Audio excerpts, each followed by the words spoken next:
Wow, I just got off the phone with my level 10 group. We go live every Friday morning, and today I led the call by sharing something that I don't usually talk about because it's uncomfortable, and that is mental health.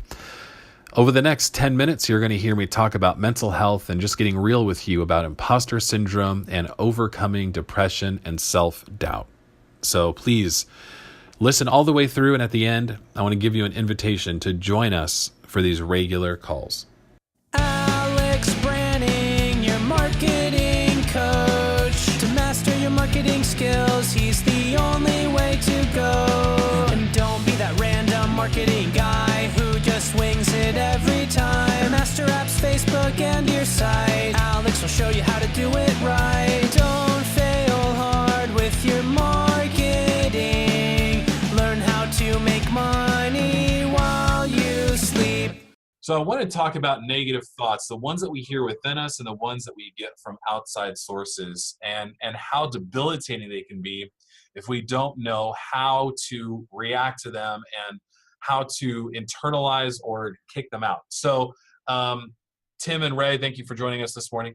So the negative thoughts that start from within, the negative thoughts that we have about ourselves, some of them come from an imposter syndrome. What I mean by that is the thoughts that are in our mind telling us that we're fake, we're frauds, we're not real, we're not good, blah, blah, blah. All of these negative thoughts that come from within, we've all experienced it before. What do we do about it? I want to present two different solutions that I've used in the past, and I want to be honest and transparent with you and let you know that these are still things that I struggle with on a pretty regular basis, especially as I'm working to grow my impact and influence. I get messages almost every single day from people telling me, that I'm ugly, that I'm stupid, that my videos are dumb and lame, blah, blah, blah. Like, I get a lot of negative feedback. And so it's hard for me to not internalize that. But what do you do when you have those thoughts inside of you that are telling you that you're not good enough, that you're not real, that you are not capable of reaching the heights that you're setting out to do? I do two things. Number one, I look at each thought and I actually take a second and I say, okay, is this real? In other words, is this something that, is this true, right? And I look at it. So for example, one of the things that was recently brought to my attention that I've been focusing on a lot in my head is the fact that even though I teach different things about marketing, I started to get this negative feedback in my mind that, am I really good or am I just lucky, right? And I had to analyze that on a personal level and really think about it. I didn't brush it aside, because if you brush it aside, it's going to come back. It's not been dealt with yet. But if you actually think about it and go, okay, is this a true statement? Think about it. I wrote it down. I said, okay, am I good at marketing or am I just lucky? I just started writing down some of the things that we're working on, and I was able to, at least for the moment, rationalize that, okay, these good things are happening because I'm actually good at marketing and it's not just luck. The other thing that happens is when it comes to being a dad, like a good dad, I have negative thoughts inside saying, I'm not a good dad, or, I'm not doing Allie well. And these negative thoughts that come in my mind, and I have to look and go, okay, is that true? Or is that just something that's popping into my head? Is there other things I could be doing better? I really just have to look at it. For me, I deal with it I try to remove the emotion and deal with it head on, from a more logical standpoint, so that I can get it out of my mind. But it's hard, and it's not something that I take lightly. The message that I got this morning was of desperation. Like, I just keep getting these negative thoughts that overtake me. What do I do?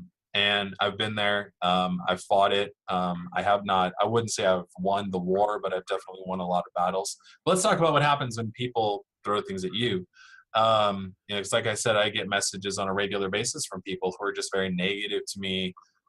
Most of them have never met me in real life. And so, you have to take that into consideration and say, okay, is this person, do they actually know what they're talking about? Is this just, a random hater? Is this something that I should consider, I should look at? And most of the time, it's not something that we need to, for me, it's something that I could say, okay, this person doesn't know, this person's coming at me. There's something within them that's making them want to word vomit all over me. But it's a difficult thing. So how do I combat it? Overall, what I try to do is two things. Number one, I try to have a grateful attitude about everything.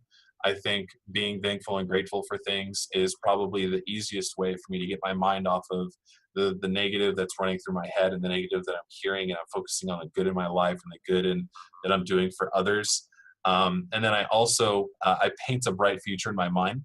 One of the things that I heard was that the future is imaginary. What I mean by that is that the future that we've painted in our mind hasn't happened yet, so it is technically fiction, right? So we can paint two different kinds of a future. We can either paint a dark future where things are going to be falling and failing ahead of us, or we can paint a future where we're going to be successful and happy.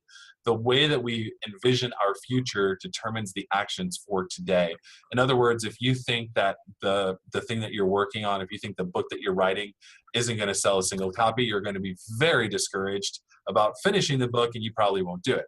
However, if you think that book that you're writing is going to have a major impact and it's going to really, help a lot of people, make you a lot of money, etc., you'll be very excited to finish the book.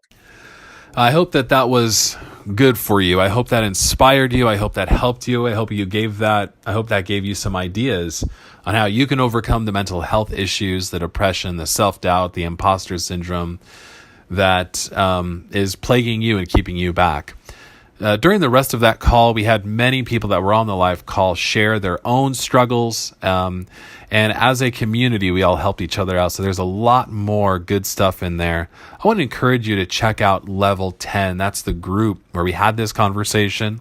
You can join it at alexbranning.com/level10.